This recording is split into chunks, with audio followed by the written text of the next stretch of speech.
So good afternoon everyone. My name is Selena Ashley Cortez from Our Lady of Fatima University. And for this written demonstration, I will be performing transferring a patient from the bed to a chair. So the first thing that I will do is check the patient's chart and the nursing care of plan so that I can ensure that I have the correct patient and I can do the correct procedure and I can prevent any unnecessary injuries to the patient once the procedure has started. So after that, I will now perform hand hygiene and put on my gloves.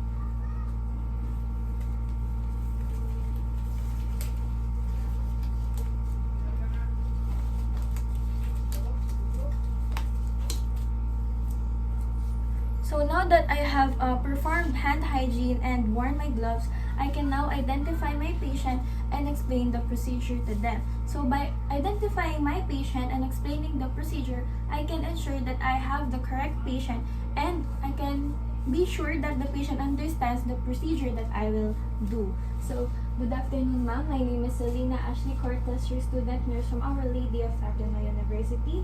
May I ask about your name and your age, ma'am? David, 19 years old. Okay, ma'am, thank you. So for this procedure, I will be transferring you from the bed to a chair. So this procedure will not cause you any harm and it will only be quick. So now that I have identified and explained the procedure to my patient, I can now move the chair for easier access once I start transferring my patient to the chair. Now that I've moved the chair closer, I will now assist my patient to move closer to the edge of the bed.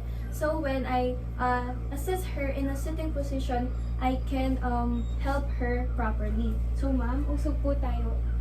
Pwede po ba tayo umusap papunta dito sa Thank you po. So, thank you po. So now that the patient is closer to the edge of the bed, I can now call my co-nurse because we will start assisting the patient to sit down. So now that my co-nurse is here, I will now remove the blanket because I will start assisting the patient into a sitting position.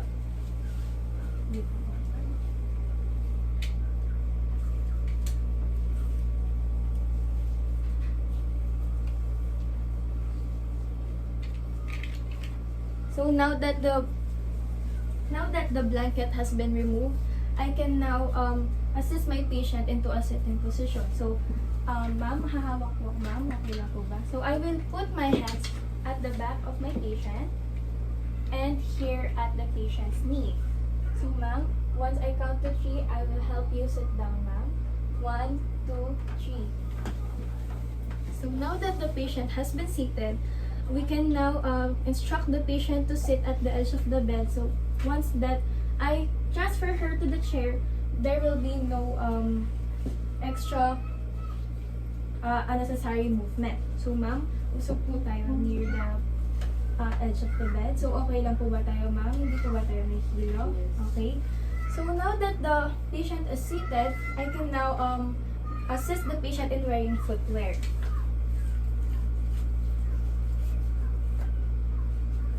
So the purpose of the footwear is to prevent falling and to provide stability. So now that the patient is now wearing footwear, I can now wrap the gait belt around the patient's waist.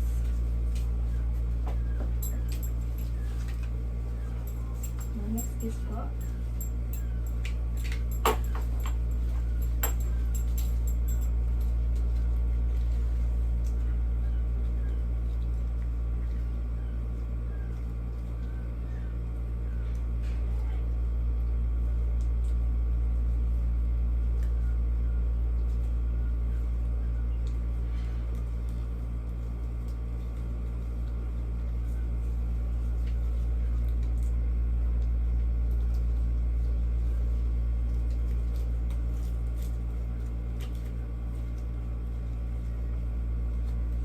So the purpose of the gait belt is I can have a firmer grasp when I assist the patient in standing. So now that the patient has worn the gait belt, I can now position myself in front of the patient and my foot outside the patient's foot and flexing my knee and my hips for better movement and proper posture. So I will hold my hands on both sides of the gait belt and instruct the patient to hold on my shoulders. So ma'am, hawak po tayo sa shoulders ko. So before I ask the patient to stand, I will count to 3. So ma'am, on the count of 3, tatayo po tayo. 1, 2, 3. So after that, I will now ask the patient to hold onto my hand as I assist them to sit down. So ma'am. Thank you po. So now that the patient has seated, the next thing to do is to remove the gait belt.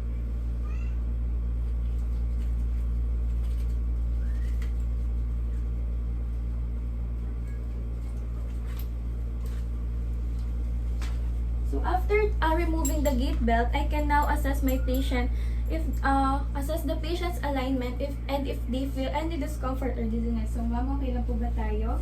Gusto niyo po bang umusog para po makasandal po kayo? Okay po ma'am? So thank you po. So now that the patient has confirmed, I can now get the blanket so I can provide the privacy and the warmth that the patient needs.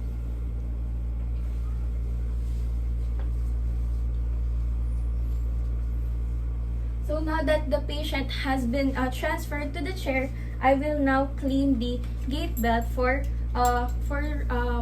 I can prevent the spread of microorganisms and it won't spread to other patients that will use it onwards.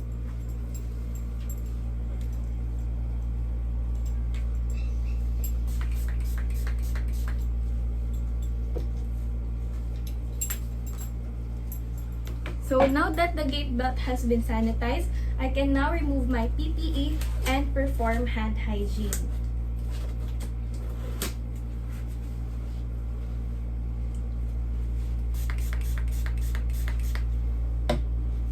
So that is how you perform transferring a patient from the bed to a chair. So we do this so we can assist patients who can't do this by themselves and have a hard time doing it. So we help them because their stability, mobility sometimes don't coordinate or they have a hard time handling it. Thank you. Good day everyone, my name is Selena Ashley Cortas from Our Lady of Fatima University. And for this return demonstration, I will be performing transferring a patient from the chair to a bed. So the first thing that I will do is check the patient's chart if there is physical limitations of the patient. So I am doing this so that I can ensure that I won't cause any injuries to the patient. So after that, I will now perform hand hygiene.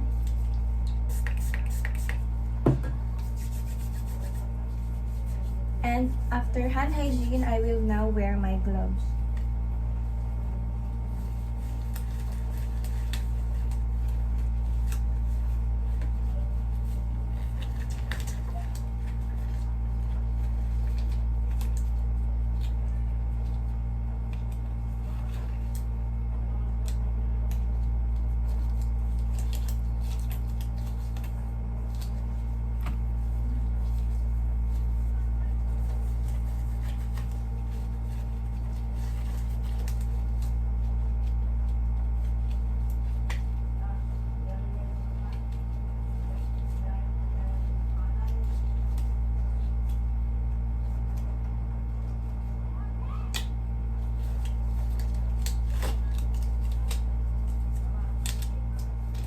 So now that I've worn my gloves and performed hand hygiene, I will now identify my client and explain the procedure.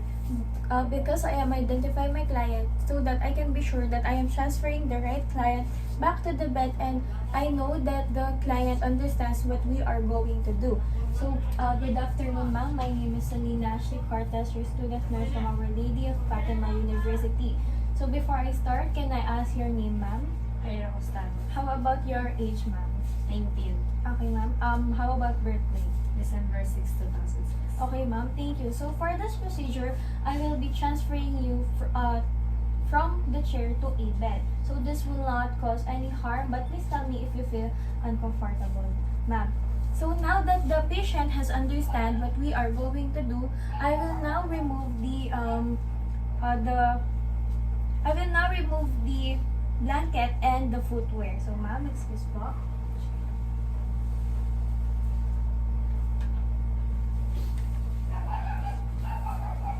So now that I've removed the footwear, I can now place the gait belt in the patient's waist. So ma'am, I will put this gait belt so I can ensure that I have a firmer grasp when I try to stand you, ma'am.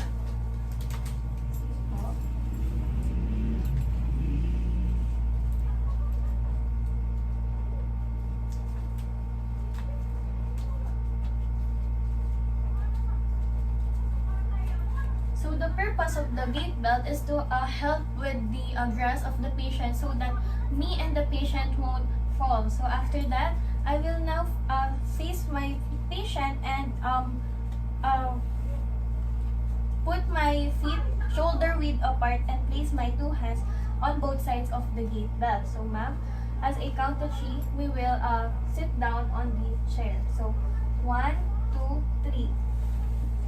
So as the patient stands, I will assist them in sitting. So ma'am, after that, I will ensure if the patient is okay or if they feel dizziness. So now that I've positioned the client in a sitting position in the edge of the bed, I can now remove this gait belt.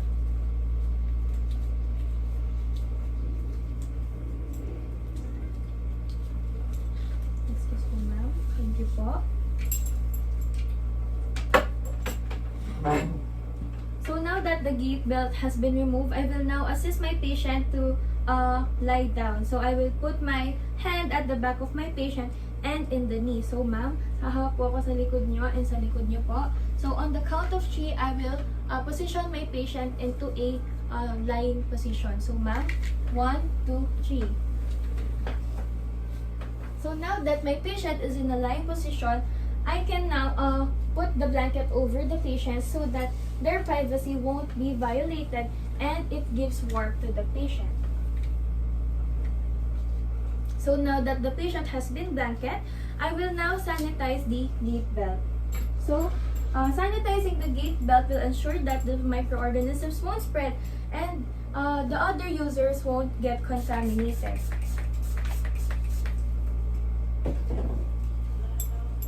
Now that the gait belt has been sanitized, I will now remove my gloves and perform hand hygiene so that I cannot contaminate any other things that I can possibly touch.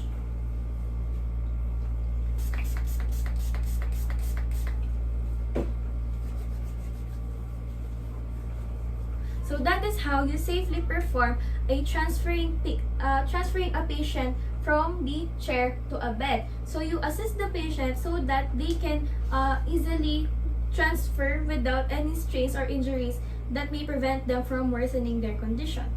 Thank you.